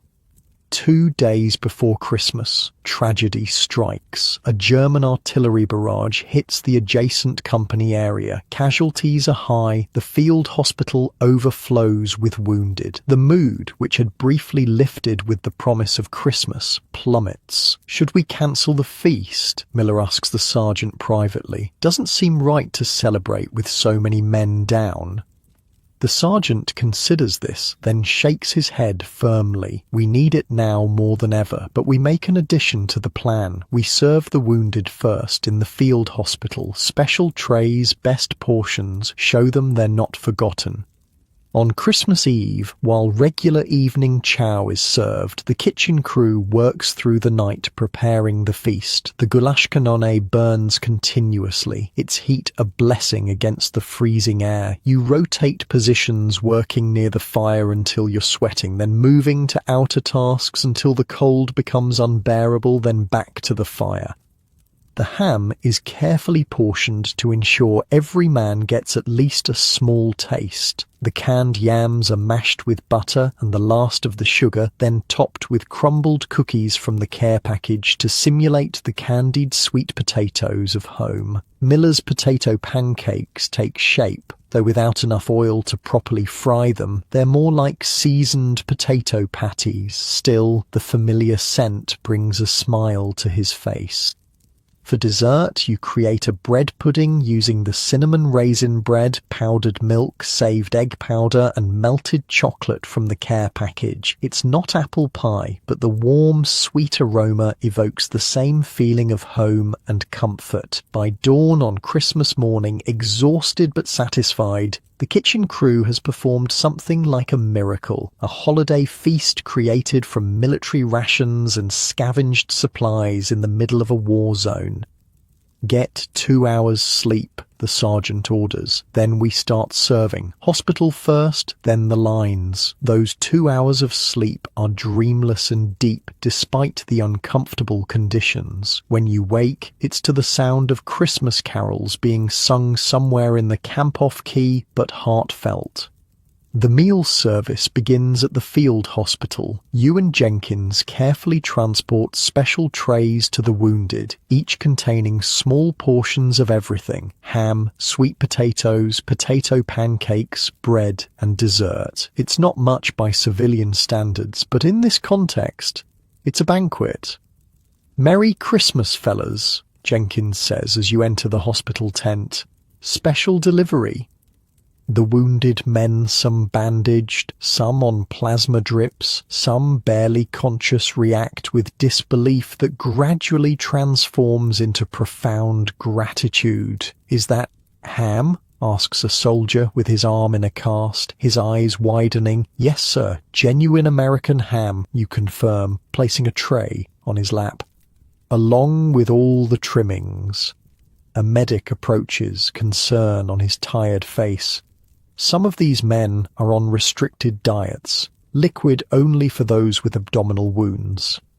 "Got that covered," you say, producing several containers of specially prepared broth, the ham cooking liquid, enhanced with pureed vegetables and strained to a smooth consistency. All the flavor, none of the solids. The medic's expression softens. "You guys thought of everything." Moving from bed to bed, you serve each wounded soldier. Some are too injured to respond beyond a nod or faint smile. Others express their thanks verbally, sometimes with colorful language that makes you grin. "Holy shit, real food," one private with a bandaged leg exclaims. "I thought I was hallucinating from the morphine." What strikes you most is how many of them ask about their buddies, concerned that men still in the line get their share before the hospital patients. That selflessness, that brotherhood, is something civilians back home might never fully understand. One soldier, older than most, catches your arm as you place a tray beside him. "My first Christmas away from home was in the last war," he says, his voice weak but determined. "Nobody did anything special, just another day of beans and hardtack in a trench. This," he gestures at the meal, "this matters more than you know." By the time you finish at the hospital, the main serving line is set up back at the field kitchen. Word has spread and men arrive early, forming a line that stretches through the camp despite the bitter cold. The sergeant has arranged for each man to receive his feast in stages, moving through a line with different stations for each component of the meal. This creates a sense of abundance, the illusion of choice and plenty in a situation defined by scarcity and necessity. You man the dessert station, serving your bread pudding with a drizzle of the last precious maple syrup found in the care package. The expressions on the men's faces as they receive this unexpected treat are worth every hour of sleep lost in its preparation. "Tastes like my mom's," one young private says, closing his eyes as he takes a bite. "How'd you do that?" "Magic," you reply with a wink. "And cinnamon. Lots of cinnamon." As the day progresses, the mood in the camp transforms. Men linger after eating, talking and laughing instead of hurrying back to their positions. Some share treats from their own care packages from home. A few produce instruments, a harmonica, a small accordion, a makeshift drum, and music joins the celebration. The German artillery, as if honouring some unspoken Christmas truce, remains silent for the day. The skies clear and weak winter sunlight breaks through, glittering on the snow nature's own Christmas decoration. By evening, when the last man has been served and the kitchen crew finally sits down to their own meal, there's a sense of achievement that transcends the usual satisfaction of a duty completed. "To the best damn kitchen crew in the European theatre," the sergeant toasts, raising a cup of the good coffee from the care package. "You performed a miracle today." "Wasn't a miracle," Jenkins corrects him. "Just good cooking under impossible conditions. Our specialty." You eat slowly, savouring flavours that have become rare luxuries: salt, fat, sweetness. The conversation flows easily, the shared accomplishment creating a warmth that has nothing to do with the nearby fire. "Think they'll remember this?" Parker asks during a lull in the talk. "The men, I mean, when they go home after the war, think they'll remember one Christmas meal in the middle of nowhere?" Jenkins considers this. "They might not remember what they ate, but they'll remember how it made them feel. Like someone gave a damn, like they weren't just anonymous bodies being fed enough to keep fighting." He shrugs. "That's what matters." The next day, the war resumes its normal rhythm. Artillery fire in the distance, patrols going out, sometimes not all returning, the cold continuing its assault on body and spirit. But something has changed, a subtle shift in the unit's collective mood. Men stand a little straighter, smiles come a little easier. The invisible weight of despair has lightened, if only slightly. As January progresses, you notice another change. Men bringing small tokens of appreciation to the kitchen crew, a captured German chocolate bar, extra cigarettes from a care package, a bottle of French wine liberated from an abandoned cellar, small gestures that speak volumes about how perceptions have shifted. "They finally figured out we're not just slinging slop," Miller says, after a lieutenant presents him with a fine fountain pen in thanks for the Christmas feast. "We're keeping them alive in more ways than one." One cold morning in mid-January, as you're preparing breakfast, a jeep arrives from division headquarters. A colonel steps out, not the quartermaster this time, but someone from operations, judging by his insignia. He speaks briefly with your sergeant, who then calls the kitchen crew together. "New orders," the sergeant announces. "The front is moving again. We're pushing into Germany proper. Our unit moves out tomorrow morning." A collective groan rises from the crew, quickly silenced by the sergeant's raised hand. "There's more," he continues. "Division has recognized the importance of morale in this final push. They're implementing what they're calling a forward comfort initiative. Special supplies for hot food, even in combat zones." He pauses, a rare smile crossing his face. "Apparently our Christmas operation got noticed by the brass. They're using our methods as a template."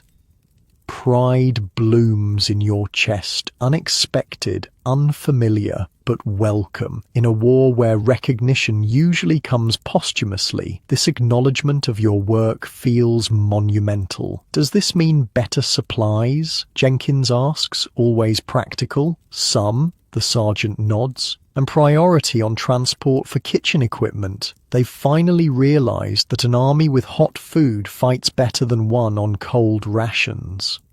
That night, as you pack up for the move, Miller sits beside you, both of you taking a rare break to smoke a cigarette in the shelter of a supply tent. "You know what's crazy?" he says, watching the smoke curl in the cold air. "When this all started, I thought being a cook was the worst job in the army. All the work, none of the glory." He takes another drag. "Now I wouldn't trade it for anything. We're making a difference, not by killing, but by keeping people alive, body and soul." You nod, understanding exactly what he means. "Never thought food could mean so much." "It's not just food," he replies. "It's home. It's normal life. It's proof that somewhere in this crazy war, humanity still exists." He flicks his cigarette into the snow. "Pretty heavy stuff for a couple of guys who just wanted to avoid the infantry, huh?" You laugh, but he's right. Somewhere along the way, this job became a calling. The simple act of feeding men in the worst circumstances possible has become something approaching sacred. As you settle into your sleeping bag for the last night in this position, you reflect on the journey so far, from the basic training kitchen with its mountains of potatoes to the frontline goulash cannone under artillery fire, from cooking by rote to creating meals that sustain not just bodies, but spirits. From a random collection of men thrown together by war to a tightly bonded team that functions like a family. Tomorrow brings a new phase of the war, new challenges, new dangers, new opportunities to prove that even in the darkest times, something as simple as a hot meal can be revolutionary. As sleep approaches, you find yourself thinking of home, not with the sharp pain of homesickness that once characterized such thoughts, but with a gentler nostalgia. You'll appreciate your mother's kitchen differently when you return. The abundance of food, the luxury of cooking without fear of artillery, the simple miracle of fresh ingredients.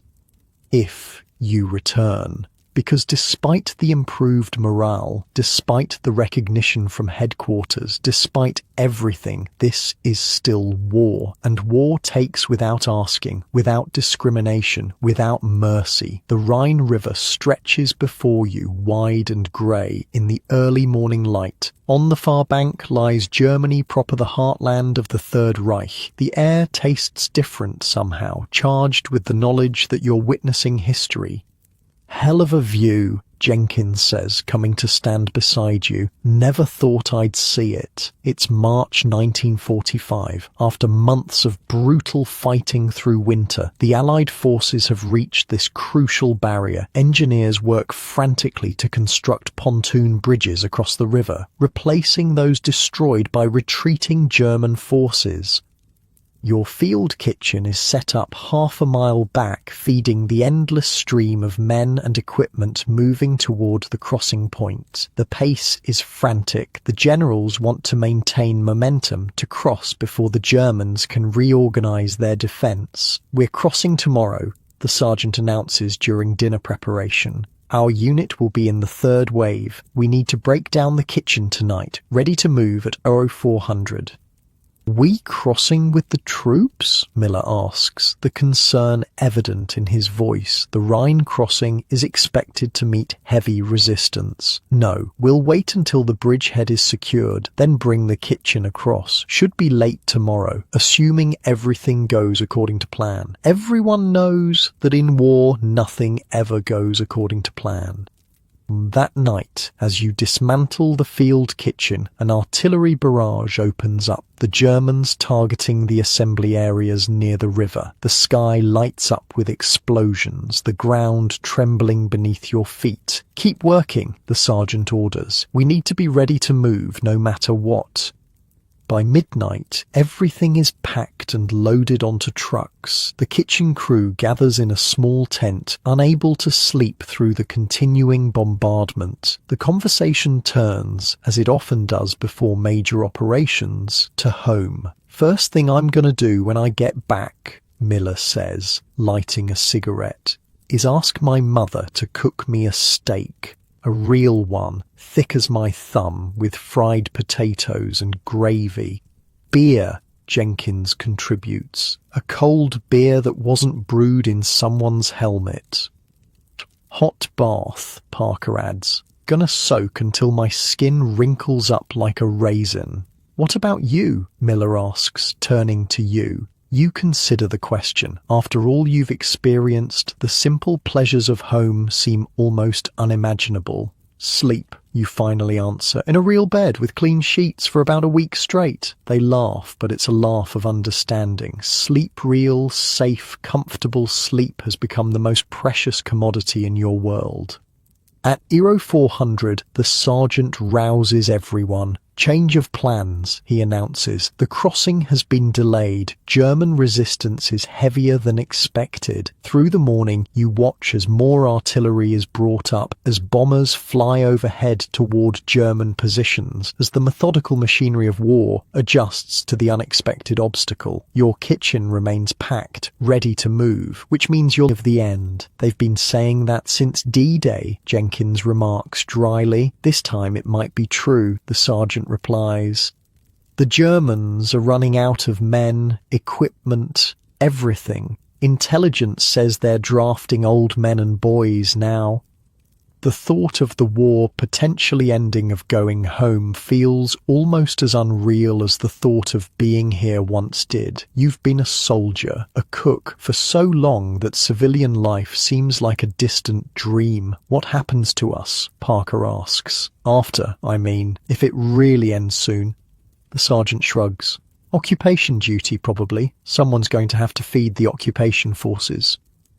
The conversation turns to the future, to plans and hopes long suppressed by the immediate demands of survival. It's cautious talk. No one wants to tempt fate by being too optimistic, but it's the first time such discussions have felt anything but futile fantasy.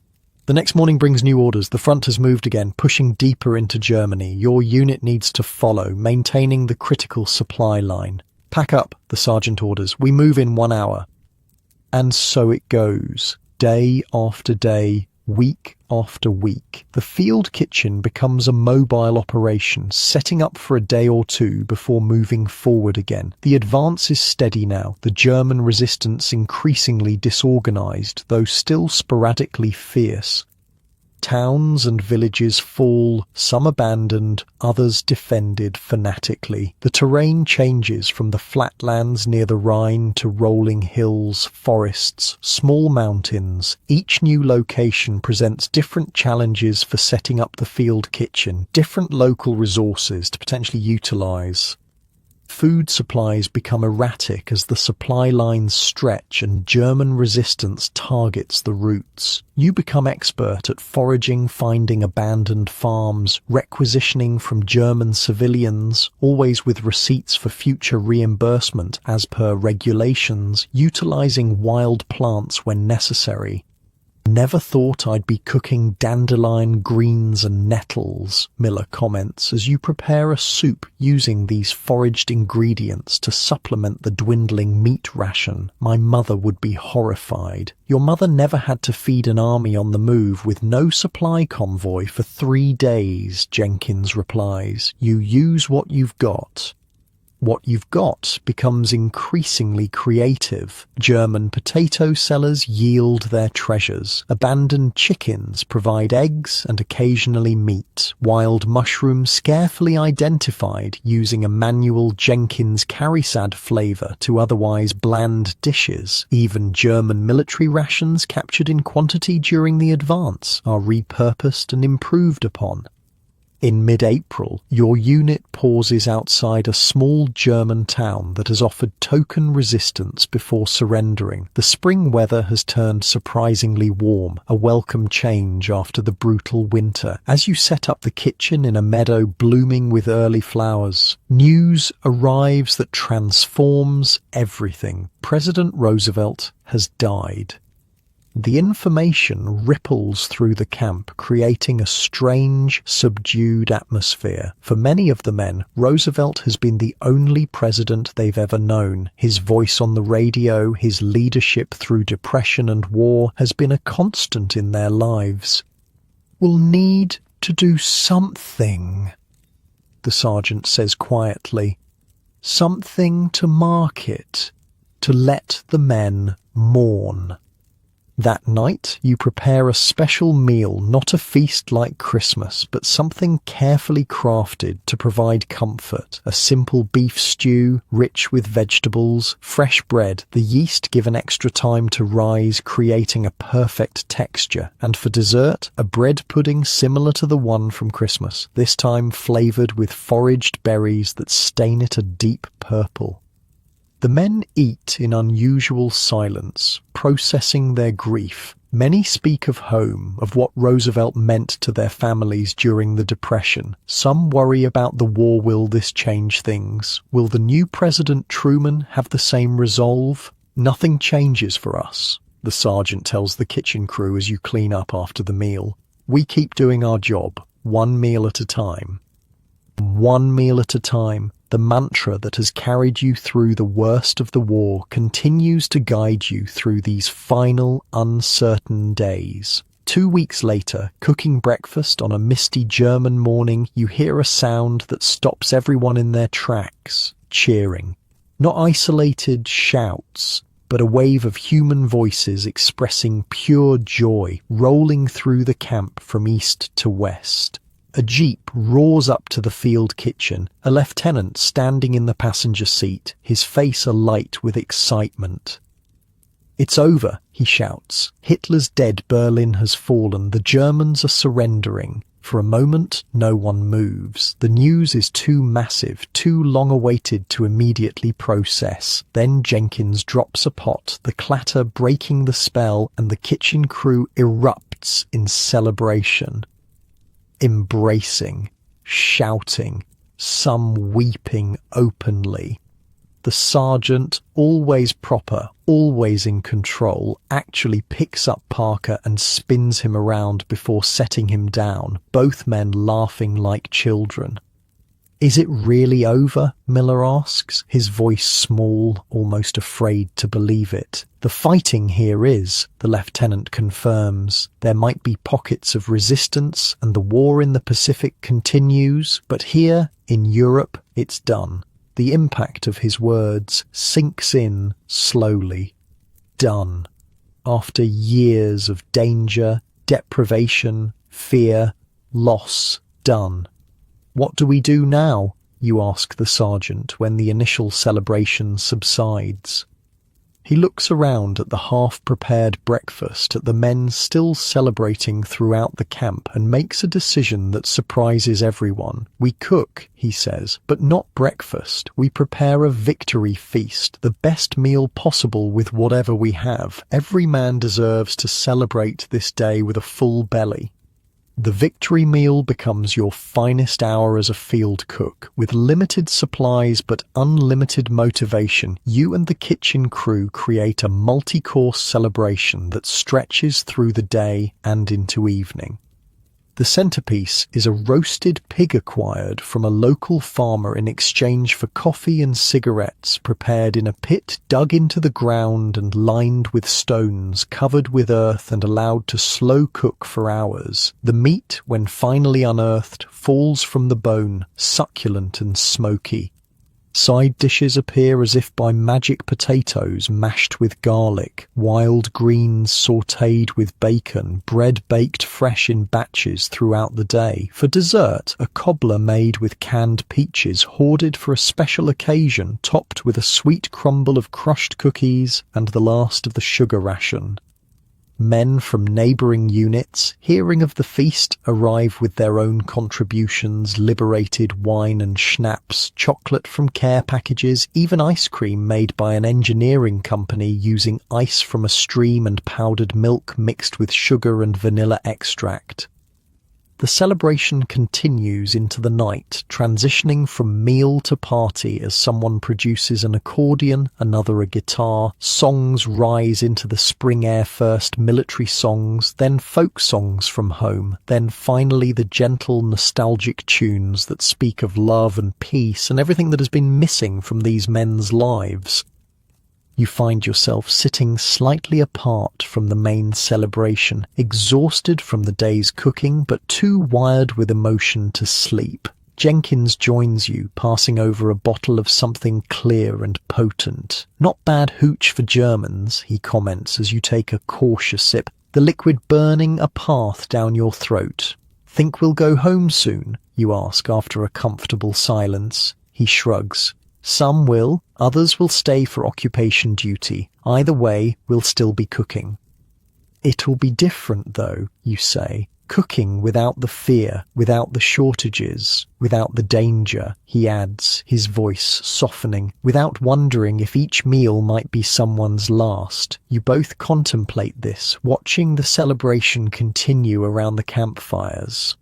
The men look different already, younger, lighter, as if the end of hostilities has physically transformed them. "We did all right," Jenkins says finally, "for a bunch of guys who mostly became cooks to avoid the infantry. We did more than all right," you correct him. "We kept them fed. We kept them going." You gesture toward the celebrating soldiers. "We're part of why they're still alive to see this day." He nods, accepting this truth. "Never thought food could matter so much." "It's never just food," you reply, echoing Miller's words from months ago. "It's home, it's care, it's humanity." Jenkins raises the bottle in a toast to field cooks, the unsung heroes of this whole damn war. "To survival," you add, clinking your cup against the bottle, "one meal at a time." In the days that follow, the rhythm of military life continues, but with a crucial difference: the absence of fear. No more artillery to dodge while peeling potatoes, no more snipers to worry about while delivering food to forward positions, no more constant vigilance against attack. Orders eventually come. Some units will indeed remain as occupation forces. Others, including yours, will be rotated back to the States, possibly for redeployment to the Pacific, though rumors suggest the Japanese war might also be approaching its end. On your final day, with the field kitchen, the sergeant gathers the crew for an unusual ceremony. From a small box, he produces a set of medals. "These," he explains, "are bronze stars. Not the usual decoration for cooks, I know, but I submitted recommendations with supporting statements from infantry commanders about the impact of our operation on morale and fighting effectiveness. Headquarters approved." One by one, he pins the medals on each member of the kitchen crew. When he reaches you, he actually smiles, a rare, genuine expression that transforms his usually stern face. For maintaining food service under direct enemy fire, he reads from the citation, for innovative solutions to critical supply shortages, for extraordinary contribution to unit morale and combat effectiveness, above and beyond the expected duties of a field cook. The weight of the medal on your chest feels strange, unexpected. Cooks don't usually get recognition, let alone decorations. The moment crystallizes everything you've experienced, all the danger, hardship, and unexpected pride of your war service. Later, as you pack your personal gear for the journey home, Miller sits on his cot across from yours, also packing. "What will you do?" he asks. "After, when we're really done with all this?" You consider the question. Before the war, cooking was just a job, something you did for money. Now it's different. Now you understand food as something powerful, essential, almost sacred in its ability to sustain both body and spirit. Open a restaurant, maybe, you answer, surprising yourself with the certainty of it. Something simple, good food made with care, nothing fancy. "I'd eat there," Miller grins, "as long as you don't serve powdered eggs or K-rations." "Deal," you laugh. "No K-rations. Ever again." The journey home is Longby truck to the coast, by ship across the Atlantic, by train across America. Throughout, you continue your duties as a cook, though the circumstances grow increasingly luxurious compared to the frontline conditions you've become accustomed to. On the ship, with a proper galley and abundant supplies, you actually find yourself missing the challenges of field cooking, the creativity required to make palatable meals from limited ingredients, the satisfaction of feeding hungry men who truly appreciate every bite, the bond formed with your crew through shared hardship. When you finally arrive home, stepping off the train in your uniform with campaign ribbons and the unexpected bronze star, your family is waiting. The embraces, the tears, the barrage of questions. It's overwhelming after so long in the structured environment of military life. That night, sitting at your mother's table for a homecoming meal, you find yourself oddly critical of the food, not because it isn't delicious, but because you now see it through different eyes. You notice the abundance, the casual waste, the easy assumption that there will always be more. You appreciate textures and flavors with a heightened awareness born from months of deprivation. "What are you thinking about?" your mother asks, noticing your distraction. How can you explain, how can you describe what it means to cook in a war zone, to measure your success not in compliments but in calories delivered, in men sustained through one more day of combat, to create meals from next to nothing while shells explode around you? "Just glad to be home," you say instead, reaching for her hand, "and grateful for this food." She seems to understand there's more behind your words, but doesn't press. There will be time, perhaps, to share those stories, or perhaps some experiences can never be fully conveyed to those who weren't there. That night, lying in your childhood bed, the softness of the mattress feels almost wrong after so many months of cots, bedrolls, and frozen ground. The silence, no distant artillery, no engines, no men calling out in their sleep is both blessed and eerie. As you drift towards sleep, images from your time as a field cook float through your mind. The massive pot of potatoes on your first day, the sniper fire interrupting breakfast preparation, the frozen pipes in the German winter, the Christmas feast created from nearly nothing, the dangerous crossing of the Rhine, the victory celebration after the surrender. The memories aren't organized by battles or campaigns as they might be for combat soldiers, but by meals, by the triumphant sustenance provided against all odds, by the small victories of keeping men fed so they could win the larger war, one meal at a time.